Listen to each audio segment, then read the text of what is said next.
This is Dr. Sangeeta Sharma, and I start with the critical comment of stanza 4. Green altar. Altar means place of sacrifice. The poet wants to know to what green altar he is taking a cow. He means the person who is shown on the urn. In classical times, an altar was a place where sacrifices were carried out, and this one is covered with leaves and vegetation that makes it green. Mysterious priest. The priest is mysterious because we are not told anything about the priest, and from where has he come is not known to us, and so the priest is mysterious. Lowing means mooing, the sound produced by the young cow. Silken flanks. The young cow's legs are the flanks are decorated with flower chains. Pious mourn. Pure mourning. Pious means pure, mourn means mourning. Thou here means town. The poet is addressing the town. Again, it is an example how the scene on the urn is frozen in time and is devoid, empty of human and life. Urn is the symbol of beauty and immortality. At the same time, it reminds human beings of just how brief, how short their own life and passions are in comparison. Lines 36 to 40. Because life on the urn's surface is frozen, the little town will forever have empty, silent streets. The image is beautiful, but it has darker overtones.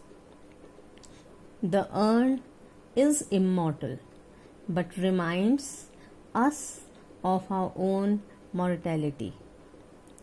The urn and its scenes will be eternal, and he will be replaced by others in regarding it. It here stands for urn.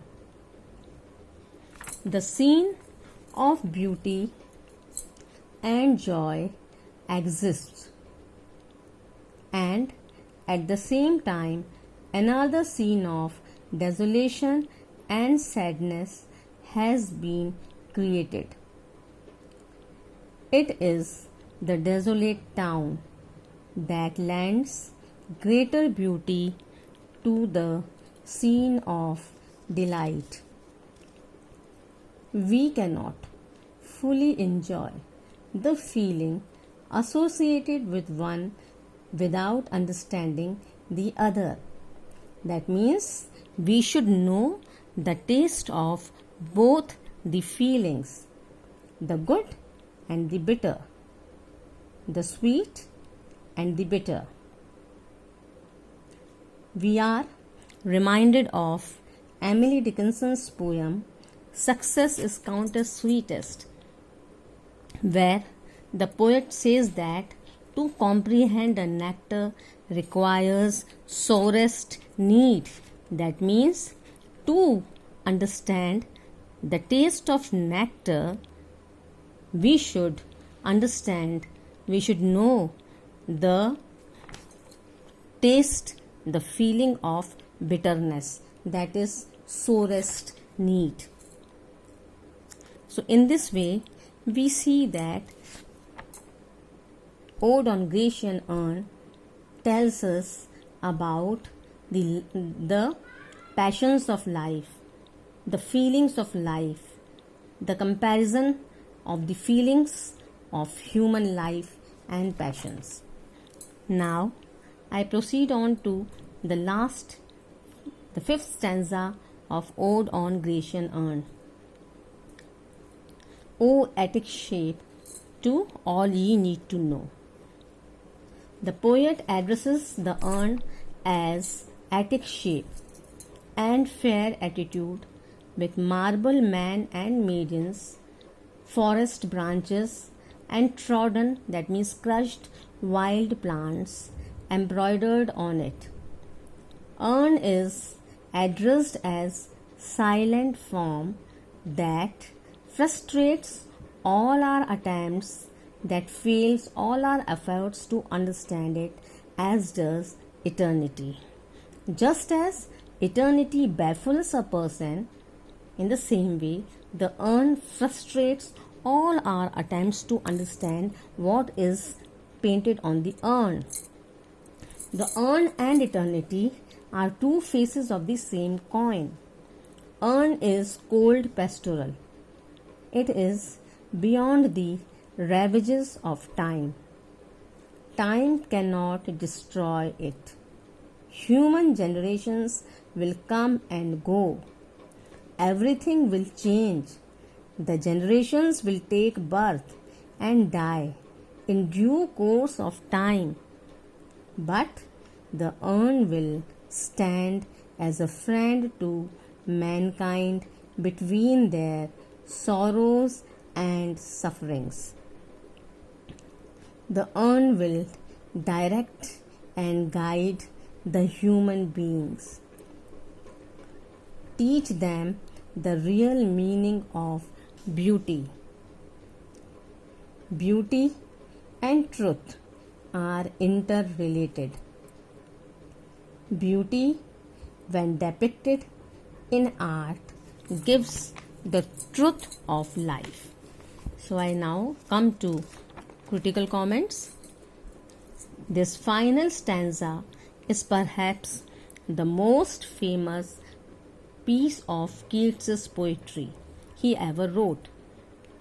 He is talking directly to the urn itself. Attic shape. The urn is addressed in these terms. Athens in Attica was the great center of Greek art and sculpture. So, Attic shape. Fair attitude. Fair because the urn is made of marble. Like the word shape, it stands for the beautifully shaped urn. It means here attitude.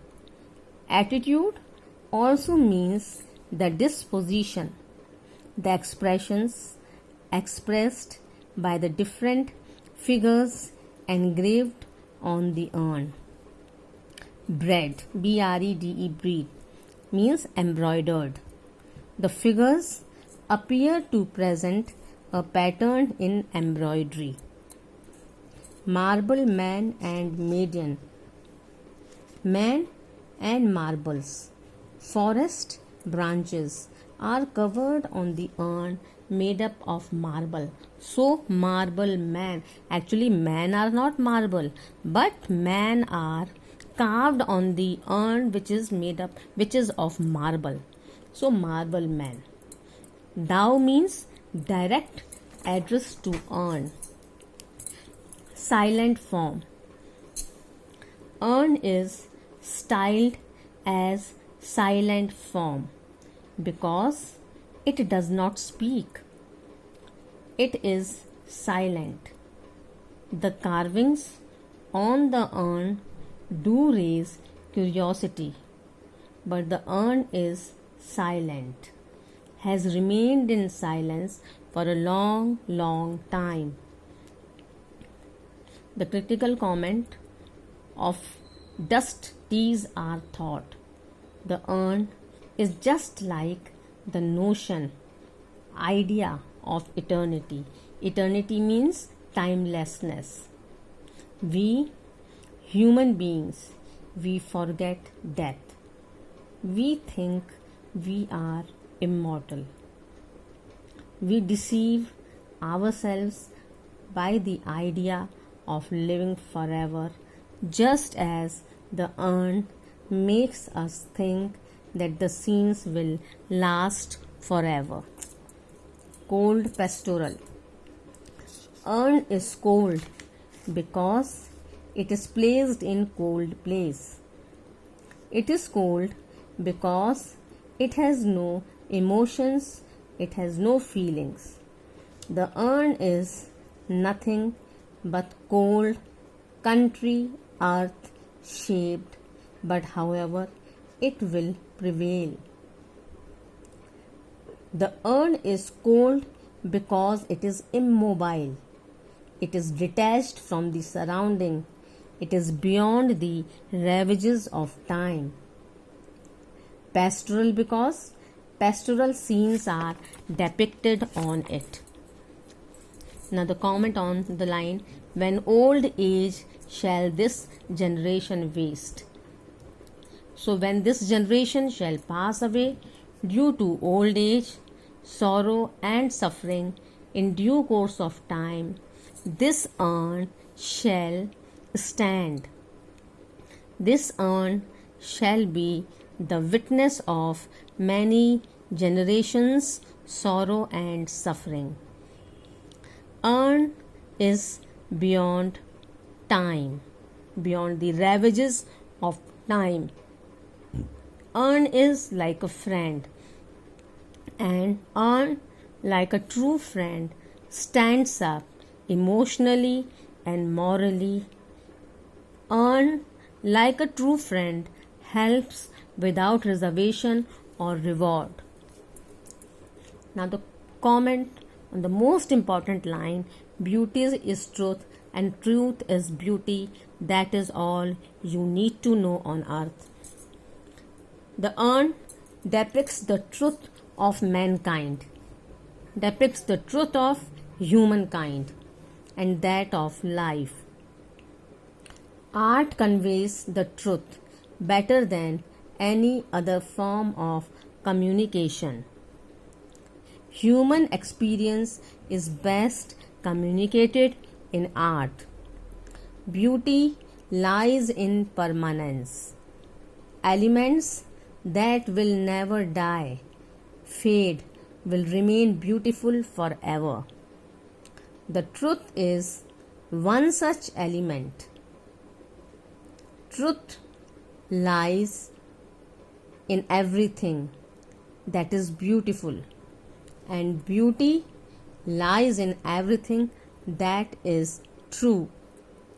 As a result, we must search truth in whatever we see, because appearances may fade with time, but the truth will always remain with beauty.